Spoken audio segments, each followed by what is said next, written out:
আসসালামু আলাইকুম সবাইকে। ভালোবাসার আশ্রয় গল্পের 96 নাম্বার পার্ট। তো বেশি কথা না বলে চলুন গল্প শুরু করা যাক। কি হচ্ছে কি এসব? কিছু বলেছি আমরা? তাহলে এসব বলার মানে কি? জান এখান থেকে। আর একটা কথা বললে আমি নিজে এখন দিব দু একটা। বলে দিলাম। লোক দুটো ভয়ে কেঁপে উঠল। যেতে বলতেই উঠে দ্রুত কদমে চলে গেল। রায়ের ছোট্ট মস্তিষ্কেও যেন অনেক কিছু না বুঝেও অনেক কিছু বুঝে নিয়েছে। কেমন অন্যরকম মনে হলো সব। আর সেদিনের ভাইয়ের সেই কথা, কোথাও তার ভাই। মেয়েটাও দ্রুত ভাবির পানে তাকালো। ভাবির মন ঘোরাতে বুকা হেসে বলে উঠল, আরে ভাবি কি ভাবছো? ভয় পাচ্ছ? আরে চলে গেছে তোরা, ভয় পেও না। এসব লোকদের কথা কানে দিতে নেই, এরা কোনোদিনও শুধরায় না। তুমি চলো এখান থেকে। তমাল ভাইয়া চলুন আমরা বাড়ি যাই। শেষ বাক্যটা তমালের দিকে তাকিয়ে তমালের উদ্দেশ্যে বলল। তমাল বুঝে এগিয়ে বনের উদ্দেশ্যে বলল, চলো বাড়ি যাই। এদের কথা বাদ দে, আব্বু অপেক্ষা করছে, চল। আদ্রিজা পা বাড়ালো ভাই আর ননদের সাথে, কিন্তু মনে যেন চলছে হাজারো প্রশ্নের ঘন ঘটা। লোক দুটো হঠাৎ কেন বললো তার স্বামীকে যেন না জানাই? কেন বললো অন্য চোখটা হারাতে চায় না? কেন কেন কেন? এই কেনই যেন আদ্রিজার মস্তিষ্কে ঘুনপোকার মতো কুরে কুরে খেয়ে ফেলছে। বুকটা ছটফট করছে। স্বামীকে নিয়ে খারাপ কোনো ভাবনা আনার কথা ভাবেও না, কিন্তু এখন না চাইতেও কত কিছু ভাবছে। কোথাও রুদ্ধ তার থেকে কিছু লুকায়নি তো? লোকটা তো কত কিছুই লুকিয়ে রাখে। না না, সে যা ভাবছে তার রুদ্ধ কখনো করতে পারে না। পেছনে ফিরে লোক দুটোকে আরো একবার দেখলো, মনকে বোঝাতে চাইলো, কিন্তু ব্যর্থ হলো। কি করলে মনটা খানিকটা শান্তি পাবে? রুদ্ধকে জিজ্ঞেস করবে, কোথায় মিলবে তার জবাবগুলো? তাহলে কি সত্যি রুদ্ধ তার ভাবনাতীত কিছু করেছে? কিন্তু এটা কিভাবে সম্ভব? আর এদিকে হসপিটাল থেকে আজই রিলিজ পেল সূর্য। এখন অনেকটা সুস্থ, কিন্তু আঘাতের দাগগুলো যেন এখনো স্পষ্ট। তা যখনই তার চোখের সামনে ভেসে ওঠে তখনই যেন প্রতিশোধের আগুন দাউ দাউ করে জ্বলছে। সৈয়দ আজগর নিজে এসেছিলেন ছেলেকে নিয়ে যেতে। ওনার স্ত্রী ছেলের জন্য একদিনে কেঁদে সারা। তবে সূর্য ছাড়া পেলেও বাবার সাথে গেল না। বাবাকে ফিরে যেতে বলে নিজে অন্য গাড়িতে ছুটে চলে গেল অন্য গন্তব্যের দিকে। গাড়িটা এসে থামলো একটা হোটেলের সম্মুখে। গাড়ি থেকে নেমে নিজের ফোনটা বের করে কাউকে কল লাগালো। তারপর সেখানে 5 মিনিট অপেক্ষা করতে একটা ছেলে এসে হাজির হলো। ছেলেটা দৌড়ে এসে তাকে জড়িয়ে ধরে উৎকণ্ঠিত স্বরে বলল, কেমন আছিস দোস্ত? খুবই চিন্তা হচ্ছিল তোর জন্য। ঠিকঠাক আছিস তো এখন? এভাবে জড়িয়ে ধরায় সূর্য বিরক্ত হলো। অসুস্থ থাকাকালীন ছেলেটা মাত্র একদিন তাকে দেখতে গিয়েছিল, আজ আর এমন ভাব করছে যেন সে কতই চিন্তা করে তাকে নিয়ে।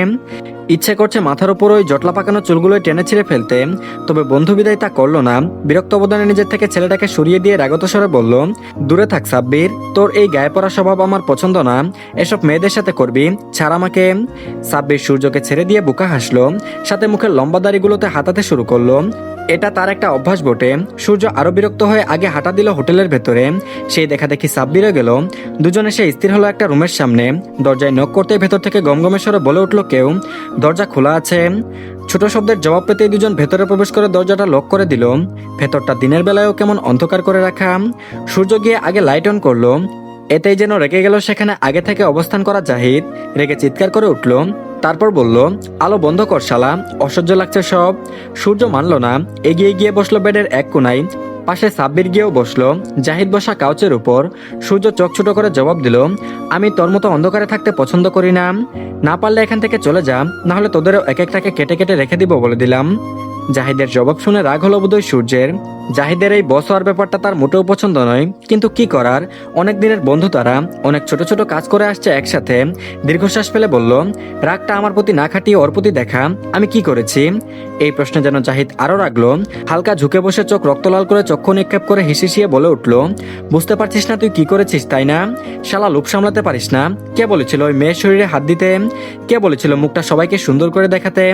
এসব না করলে আমার বিয়েটা সুন্দর করে হয়ে যেত, আর ওই রুদ্ধকে আমি বরবাদ হতে দেখতাম কাছ থেকে। রাগ বিরক্তি দুটোই বেড়ে গেল সূর্যের। নিজেও চিৎকার করে বলল, এখন সব দোষ আমার হয়ে গেল তাই না? ভুলে যাবি না আমি একা নই, ওই মেয়েও তোকে চিনতে পেরে গিয়েছিল। শুনতে পাসনি সবার সামনে তোকে ধর্ষক বলেছিল রুদ্ধ? না চিনলে কিভাবে বলতো? জাহিদ রেগে আগুন হলো। ধর্ষক শব্দটা শুনে চোখের সম্মুখে যেন সেই অপমান স্পষ্ট ফুটে উঠল। এদের দুজনের ঝগড়া দেখে সাব্বির জায়গা থেকে উঠে এলো। বিরক্তিকর কণ্ঠে বলল, আরে ইয়ার, তোরা দুজন কেন এভাবে ঝগড়া করছিস? প্লিজ ঠান্ডা হ, আর ভাব কি দিয়ে কি করবি। নিজেরা ঝগড়া করলে কি সমস্যার সমাধান হবে? সাব্বিরের কথায় দুজনেই চুপ করলো, তবে রাগটা বোধহয় কারোরই কমার নয়। দুজনেই শান্ত হতেই সাব্বির ভাবুক হয়ে বলে উঠল, গাইস আমার একটা প্রশ্ন আছে। বাকি দুজন প্রশ্নাত্মক দৃষ্টিতে তাকাতেই সাব্বির পুনরায় বলে উঠল, ওই মেয়ে আমাদের দেখলে চিনতে পারে স্বাভাবিক, কারণ আমরা তার সামনে গিয়েছিলাম, কিন্তু জাহিদকে কিভাবে চিনল? না মানে জাহিদ তো অন্ধকারে বসে কেবল দুটো লেকচারই দিয়েছিল, তাহলে তাকে চেনা কিভাবে সম্ভব? এবার বাকি দুজনও ভাবুক হলো। সত্যি তো জাহিদকে আদ্রিজা সেই রাতে ভুল করেও দেখেনি। রায়ার কারণে মারলেও কখনোই ধর্ষক বলে আখ্যায়িত করতো না জাহিদকে রুদ্ধ। মানে মেয়েটা তাকে সত্যি চিনেছিল, কিন্তু কিভাবে? তারা ভেবেছিল জাহিদকে চেনা তো দূর, কখনো সন্দেহই করবে না। কিন্তু হয়ে গেল সব উল্টো। হয়তো এরা জানেই না যে মেয়েকে তারা ভুল করে তুলে নিয়ে গিয়েছিল সে মেয়ের ব্রেন কতই শার্প, সামান্য জিনিস তার খুব ভালো করে মনে থাকে। জবাব না পেয়ে জাহিদ ক্রোধান্বিত হয়ে বলল, এত কিছু জানার প্রয়োজন নেই, সব ফাঁস হয়েছে মানে রুদ্ধ এখন আমাদের পিছু ছাড়বে না। ও কিছু করার আগে ওর খেলা শেষ কর। হারামির বাচ্চা আমাকে মেরে এখন সবাইকে নিয়ে সুখী সময় কাটাচ্ছে, এটা আমি কিভাবে মানবো? শেষ দুটো বাক্য এত উচ্চ আওয়াজে বলল যে সাব্বির আর সূর্য কেঁপে উঠল। পরক্ষণে সূর্য গমগমেশ্বরে বলে উঠল, যতদিন আমি না প্রতিশোধ নিতে পারছি ততদিন আমি শান্তি পাবো না, কিন্তু যতবারই চেষ্টা করছি কুত্তার বাচ্চাটা ততবারই বেঁচে ফিরে যাচ্ছে। কিভাবে কি করব এটাই মাথায় আসছে না। ওই বোনটাকে আমার চাই ভাইয়া। কথাটা শেষ না হতেই জাহিদের মুখে এমন একটা কথা শুনতেই থমেরে গেল অন্য দুজন। সাব্বির বিস্ময় নিয়ে বলে উঠল, কোন বোন? জাহিদ বলল, যার জন্য সবার সামনে রুদ্ধ আমাকে মেরেছিল। পুনরায় জাহিদের জবাব পেয়ে সূর্য দীর্ঘশ্বাস ফেলল। ভাবলেশীন বলে উঠল, তুই ভুলে যা ভাই, তোর বোধহয় ধারণা নেই ও ওর বউ আর বোনকে কি পরিমাণ সুরক্ষিত রাখে। দেখলে মনে হয় খোলা পাখির মতো উঠতে দিয়েছে ওদের, কিন্তু একেবারে চেষ্টা করে দেখ না সফল হতে পারিস কিনা। যাস তোর হাত পা ঘুরিয়ে রেখে দিবে ওই শালা এমপি। রুদ্ধর ক্ষমতার কথা শুনে দপ করে জ্বলে উঠল জাহিদের মস্তিষ্ক। কেউ তার থেকে অন্যকে বড় বলেছে, তাও কিনা তার শত্রুকে। এটা মেনে নেওয়া বড়ই অসম্ভব যেন। হুঙ্কার ছেড়ে বলে উঠল, কোনো কিছুই অসম্ভব নয়, আমি তো ওদের নিশানায় মিটিয়ে দেব। ওর বউ কলঙ্কিত হয়েছে, এবার ওর বোন হবে, দেখে নিস তোরা, ছাড়বো না একটা কেউ। সফল হতে পারবে কিনা তা জানা নেই, কিন্তু এসব শুনতে সূর্যের মস্তিষ্ক যেন শান্তি পেল। এই এক কাটা তাদের পথ থেকে দূর হলে তাদের পথ একেবারে পরিষ্কার না হলেও নিশ্চিত নিজেদের কাজ করতে সক্ষম হবে, এটাই নিশ্চিত। সাব্বির এবার সহজভাবে দুজনের উদ্দেশ্যে বলল, তা ভেবেছিস কিভাবে কি করবি? কোনো প্ল্যান করেছিস? সূর্য কোনো জবাব দেওয়ার পূর্বে জাহিদ বলে উঠল, আপাতত আমার সব ইনফরমেশন চাই, তাদের কতটা প্রোটেকশনে রাখার উদ্দেশ্য সব খবর আমার চাই, ওর ভাই বোন কে কোথায় যায়, আর আমি কদিনের জন্য এব্রুট যেতে চাই, দরকার আছে খুব, কিন্তু ওই রুদ্ধকে শেষ করার একটা চান্সও যেন হাতছাড়া করিস না। দুজন বেশ বুঝলো জাহিদ কি বলতে চাইছে, কিন্তু জাহিদের দেশ ছাড়ার বিষয়টা যেন সূর্যের পছন্দ হলো না। খানিকটা ভারী কিশোরে বলল, এখন কেন দেশ থেকে যাচ্ছিস? কোথাও রুদ্ধকে ভয় পাচ্ছিস না তো? প্রশ্নটা শুনে জাহিদ অধর প্রসারিত করে বিকৃত হাসলো, মাথাটা এলিয়ে দিল কাউচের উপরে, একরাশ ঘৃণা আর রাগ নিয়ে বিড়বিড় করে বলল, ভয়? এবার ভয়ও আমাকে ভয় পাবে। রুদ্ধর শেষ না দেখা পর্যন্ত এই জাহিদ নিজের উদ্দেশ্য ভুলবে না। I just want to his destruction. আর এদিকে ক্যালেন্ডারের পাতায় বদলেছে আরও একটা মাস, সেই সাথে বদলেছে অনেক কিছু, আবার কত কিছু রয়ে গেছে সেই আগের মতোই। আদ্রিজা তার পরের দিন ওই বাপের বাড়ি থেকে ননদকে নিয়ে ফিরে এসেছিল। মনের সংশয়টুকু মনের মাঝেই পুষে রেখেছে সে, স্বামীর কাছে ব্যক্ত করার আর সাহস হয়নি। রুনাক প্রিয়তার সংসারে চলছে খুনসুটি, ভালোবাসার মধ্য দিয়ে সবার সাধারণভাবে দিন কাটছে, নিয়মিত সবাই ভার্সিটি যাচ্ছে, এর মাঝে তেমন কিছুই হয়নি। দেখে মনে হয় সবকিছু কত সহজে আর সাধারণভাবে চলছে। ইলেকশনের আর বাকি আছে মাস দুয়েকের মতো।